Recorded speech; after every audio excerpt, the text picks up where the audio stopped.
Daf Yomi, Tractate, Menachot 10, top of the page, with the words V'had Ketiv al Dam Hasham, Chad L'Hachshir Tzadin, V'chad L'Sol Tzidei Tzadin. After all, a verse already indicates that the oil must be placed on the right thumb and big toe, as is written upon the blood of the guilt offering, Leviticus 14:17. Since the Torah has already specified that the blood is placed upon the right thumb and big toe, Leviticus 14:14, it is clear that the oil is placed there as well. Similarly, why must the verse specify with regard to a poor leper that the oil is placed on the right thumb and big toe? Isn't it already clear from the verse where the oil must be placed, as it states, upon the place of the blood of the guilt offering, Leviticus 14:28? The Gemara responds, one specification stated with regard to a wealthy leper serves to permit the placement of the oil on the sides of the thumb and sides of the big toe, in addition to the nail side of the thumb and big toe, and one stated with regard to a poor leper serves to disqualify the sides of sides, meaning their undersides. Al-Dam Hasham, Al-Dam Makom Hasham, Lamayasu. The Gemara inquires with regards to the verse upon the blood of the guilt offering, Leviticus 14:17, stated with regard to the purification of a wealthy leper, and the verse upon the place of the blood of the guilt offering, Leviticus 14:28, stated with regard to the purification of a poor leper, for what purpose do they come? Meaning, why are both verses necessary?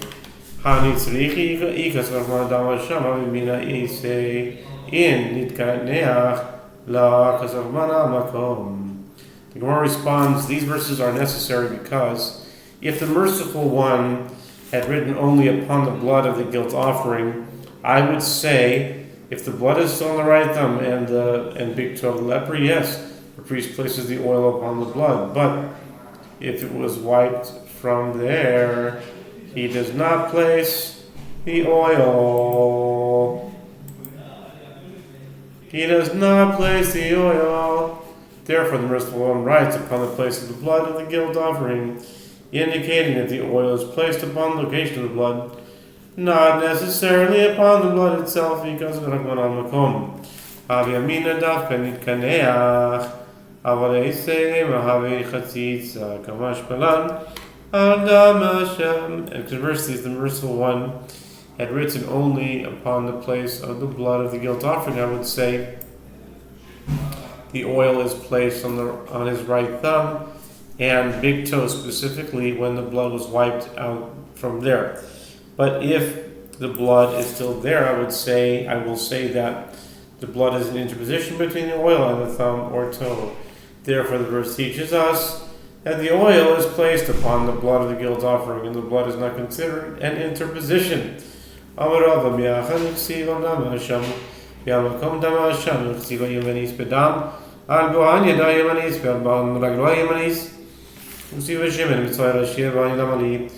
said, since it is written that the priest places the oil upon the blood of the guilt offering and upon the place of the blood of the guilt offering, it is also written with regard to a wealthy leper, see Leviticus 14:14, and a poor one, see Leviticus 14:25, that the right hand and foot are required for the placement of the blood, as the verse states, upon the thumb of his right hand and upon the big toe of his right foot.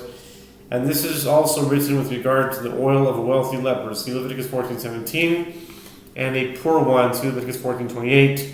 One can ask, why do I need all of these verses? Rather, Rabbi said, the verses that the oil must be placed on the right thumb and the big toe do not teach a halacha with regard to a leper, as it is clear that the oil must be placed on the right thumb and the big toe, as it states upon the place of the blood of the guilt offering. Rather, these verses are the source of verbal analogies for other halachot. When the verse states with regard to a wealthy leper of his right hand, Leviticus 14:17, this teaches a verbal analogy between the term hand, written here, and hand, with regard to the removal of a handful.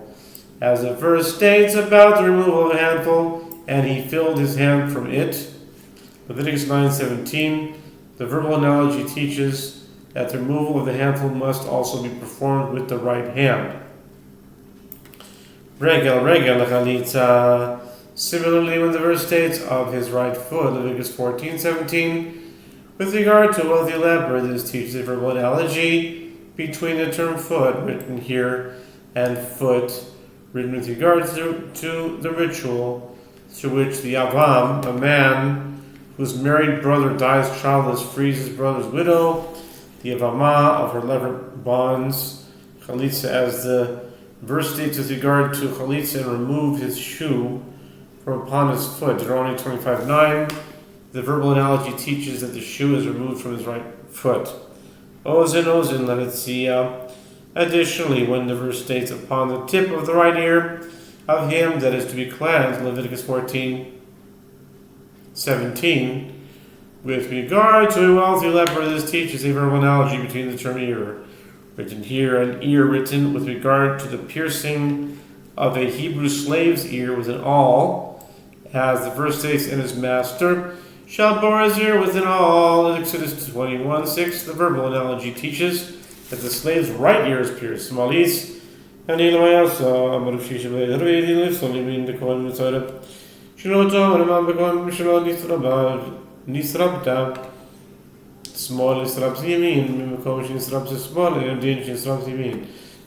asks with regard to the additional mention of the left hand in the verse dealing with the poor leper, for what purpose does it come? Rav Shisha, son of Edi, said it comes to disqualify the right hand of a priest for the purification of a leper.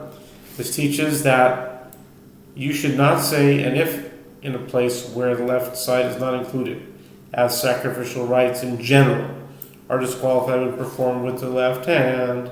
The right hand is included, meaning those rites must be performed with the right hand. Then in a place where the left hand is included, in the case of a leper, isn't logical that the right hand should also be included? Therefore, the verse repeats that the oil is poured into the priest's left hand in order to disqualify the right hand. The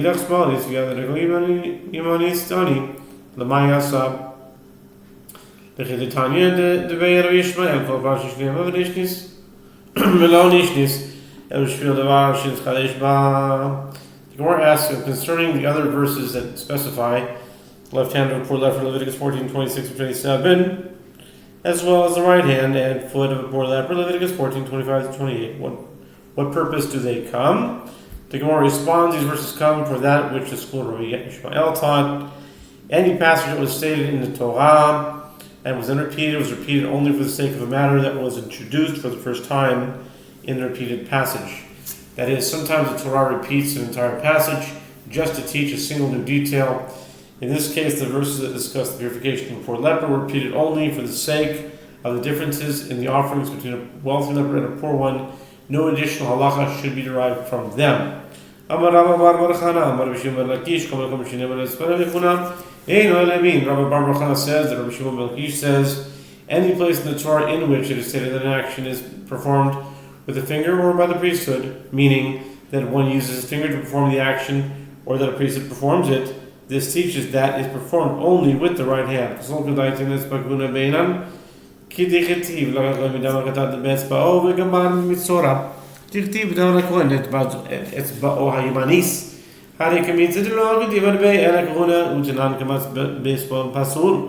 Gemara comments, it might enter our mind to say that this means that we require both the finger and the priesthood to be stated together in the verse in order to mandate the use of the right hand. For example, as is written, and the priest shall take of the blood of the sin offering with his finger, Leviticus 4:25.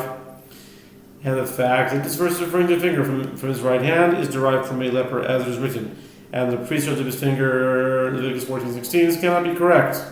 This cannot be correct, as there is the verse that addresses the removal of a handful from a meal offering, in which only the priesthood is written, and yet we learned in a Mishnah in 6a, if the priest removed the handful with his left hand, the meal offering is unfit. Therefore, Rava said, the statement means that the verse mentions, I'm going to turn here, this will bring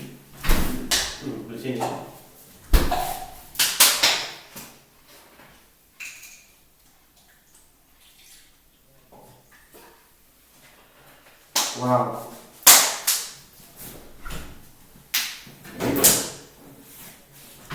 Okay. Where are we?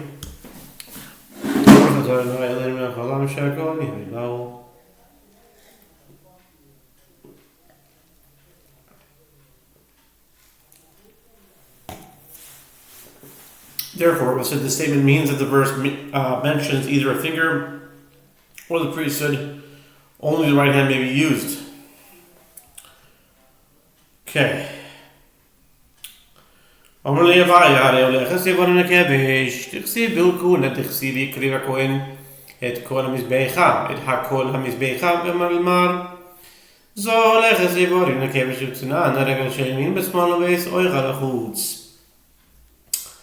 Abai said to Rabbi, but this is contradicted by the verse discussing the conveyance of the limbs of the daily burnt offering to the ramp of the altar as the priesthood is written, with regard to it as is written, and the priest shall sacrifice the whole and make it a smoke upon the altar, Leviticus 1:13. And the master said that this verse is referring to the conveyance of the limbs on the ramp. And yet we learned in the Mishnah in Talmud 31b, when the priest conveys the limbs to the ramp, the foot of the right side of the offering is carried into the left hand of the priest, and the place of its skin, meaning the side of the limb covered in skin is held facing outward. Clearly, use of the left hand does not disqualify the conveyance of the limbs. Kimrinan o etzba o keuna b'devar ha'me'akev ke'para. Ma'akev kapara. The Gemara responds, Ma'akev kapara. The Gemara responds, when we say that if the verse states either finger or priesthood, then the left hand is disqualified, this is only with regard to a matter that precludes atonement, meaning a rite whose performance is indispensable to the atonement, similar to the sprinkling of the oil on the leprosy, Leviticus 14:16. The conveyance of the limbs, by contrast, is not indispensable to atonement. V'harei kabbalah davar, or didavar ha'ma'akev kaparahu, וכתיב בכהונה דכתיב יקריבו בני אהרון הכהנים את הדם. זו קבלת הדם. ותנען קיבל בזבון, פסל ושמעון מכשיר. The Gemara asks, but isn't there the collection of the blood in a service vessel, which is a matter indispensable to atonement, and about which priesthood is written? As it is written, in Aaron's sons the priests shall present the blood, Leviticus 1:5. And this is referring to the collection of the blood, and yet we learned in the Mishnah, Tvachim 15b, if one collected the blood with his left hand, the blood is disqualified for offering, and Rabbi Shimon deemed it fit, despite the fact that priesthood is mentioned in the verse. The Rabbi Shimon comment, Rabbi Shimon Tarti by the Gemara responds, you are saying that there is a difficulty according to Rabbi Shimon, but Rabbi Shimon requires that both matters appear in the verse, meaning both finger and priesthood. To me, by Rabbi Shimon Tarti. Rabbi Shimon Omer Kol Makom Shenamar Yad Eino El Yamin Etzba Eino El Yamin Etzba Lo Bai Kahuna Bai Etzba. The Gemara asks, and does Rabbi Shimon really require both? But isn't it on the bright? Rabbi Shimon says in any place in the Torah in which the word hand is stated, the verse is referring only to the right hand, and whenever the verse mentions the word finger, it is referring only to a finger of the right hand. The Gemara responds, according to Rabbi Shimon, if the verse mentions only the word finger, it does not require a mention of the priesthood as well for the limitation to apply. But if the verse mentions only the priesthood, it requires mention of the term finger for the limitation to apply. The Gemara asks, but according to Rabbi Shimon, if the mention of the priesthood alone does not suffice to disqualify the right hand, then why do I need the superfluous reference to a priest with regard to the collection of the blood? After all, the verse already states that the collection must be performed by the sons of Aaron. The Gemara responds, the additional mention of the priesthood indicates that a priest must perform the collection of the blood in his priestly state, meaning while wearing the priestly vestments.